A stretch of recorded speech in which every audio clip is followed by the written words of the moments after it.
Dès le 28 février 2026, premier jour des frappes américano-israéliennes sur l'Iran, Téhéran a annoncé la fermeture du détroit d'Ormuz. Le 14 avril, c'est Donald Trump qui ordonnait un blocus naval pour rétablir la sécurité du passage dans le détroit d'Ormuz. 2 jours plus tôt, le commandant militaire américain utilisait une formule plus précise, évoquant un blocus des navires entrant dans les ports iraniens ou en sortant, sans entraver la liberté de navigation des navires transitant par Ormuz vers des ports non iraniens. Cela illustre la frontière étroite que le droit international trace entre restrictions admissibles et atteintes prohibées au passage dans un détroit international.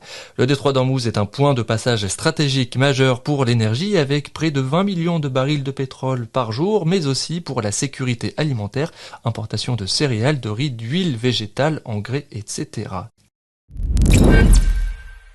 Quel est le statut juridique du détroit d'Ormuz? Le détroit d'Ormuz ne mesure qu'environ 55 km dans sa partie la plus étroite. Or, selon les règles coutumières présentes dans la convention de Montego Bay, l'Iran et Oman peuvent chacun revendiquer une mer territoriale allant jusqu'à environ 22 km à partir de leurs côtes. Les souverainetés omanaises et iraniennes se déploient donc sur l'essentiel de la largeur du détroit, mais il existe un droit de passage inoffensif pour tout navire étranger, tant que celui-ci ne porte pas atteinte à la paix, au bon ordre ou à la sécurité de l'État côtier. En outre, le détroit servant à la navigation internationale, les navires y ont un droit de passage en transit si celui-ci est continu et rapide. Les États riverains peuvent organiser les voies de circulation, mais pas fermer le détroit. En pratique, cette circulation est coordonnée par l'Organisation maritime internationale qui a adopté en 1968 un dispositif de séparation du trafic. Les navires commerciaux peuvent donc emprunter les couloirs internationaux prévus,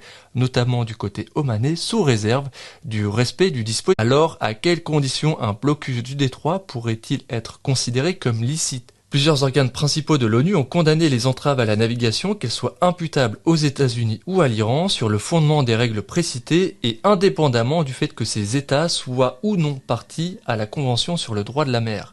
En cas de guerre, un blocus peut être imposé pour empêcher la navigation des bateaux à destination ou en provenance de l'État belligérant, mais ce blocus doit, selon le droit des conflits armés, être déclaré, effectif, impartial, ne pas bloquer l'accès aux ports et côtes neutres et laisser passer l'aide humanitaire. Or, les États-Unis visent aussi les navires neutres liés économiquement à l'Iran ou soumis à la taxe imposée par Téhéran. Au-delà des doutes sur la licéité des blocus, une crise prolongée dans le détroit fait peser un risque majeur sur l'économie mondiale et l'accès aux denrées essentielles, y compris en Iran, pays très dépendant des importations. D'où l'importance des lignes rouges fixées par le droit international.